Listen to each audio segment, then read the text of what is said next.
చూడండి, అన్నంలోకి టిఫిన్స్లోకి నేను ఇప్పుడు పీనట్ పౌడర్ చేసి చూపిస్తున్నాను. 2 కప్పుల పల్లీలు దోరగా చిన్న మంటలో వేపుకోవాలి. వేపిన పల్లీల్ని పక్కకి పెట్టుకోవాలి. తరువాత ఇప్పుడు 2 స్పూన్లు శనగపప్పు,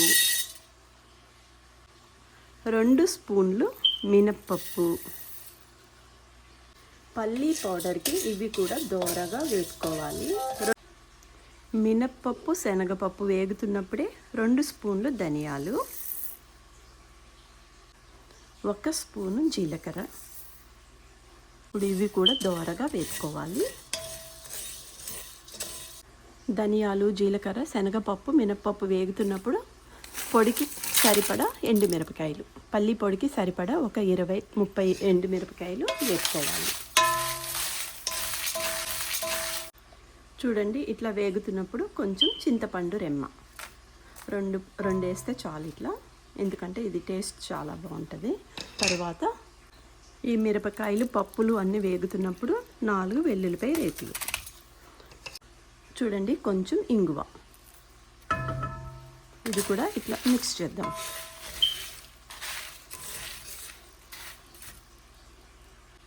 ఫైనల్గా సాల్ట్. ఇది కూడా కలిపేసి చూడండి, అన్నీ దోరగా వేగిపోయాయి కదా. ఇదంతా శుభ్రం కలిపేసి చల్లగా అవ్వగానే ఇప్పుడు నేను గ్రైండ్ చేసి పౌడర్ చూపిస్తాను. పల్లీ పౌడర్ రుచిగా. చూడండి, వేపిన పల్లీలు కూడా దీంట్లో వేసేస్తున్నాను.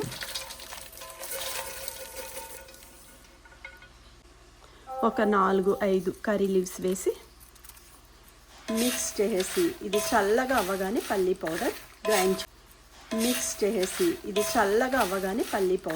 గ్రైండ్ చేయడమే. చూడండి, ఎంత ఈజీగా పల్లీ పౌడర్ రెడీ అయిపోతుంది. ఇది అన్నంలోకి, ఇడ్లీలోకి, దోశలోకి, టిఫిన్స్లోకి చాలా బాగుంటుంది. ఇప్పుడు స్టవ్ ఆఫ్ చేయాలి. ఇప్పుడు నేను పల్లీ పౌడర్ గ్రైండ్ చేసుకొని వస్తాను. చూడండి, పల్లీ పౌడర్ రెడీ అయిపోయింది. ఇది అన్నంలో, ఇడ్లీలో, దోశలో చాలా బాగుంటుంది. వేడి వేడి అన్నంలో వేసుకొని తింటే రుచి. పల్లీ పొడి రెడీ.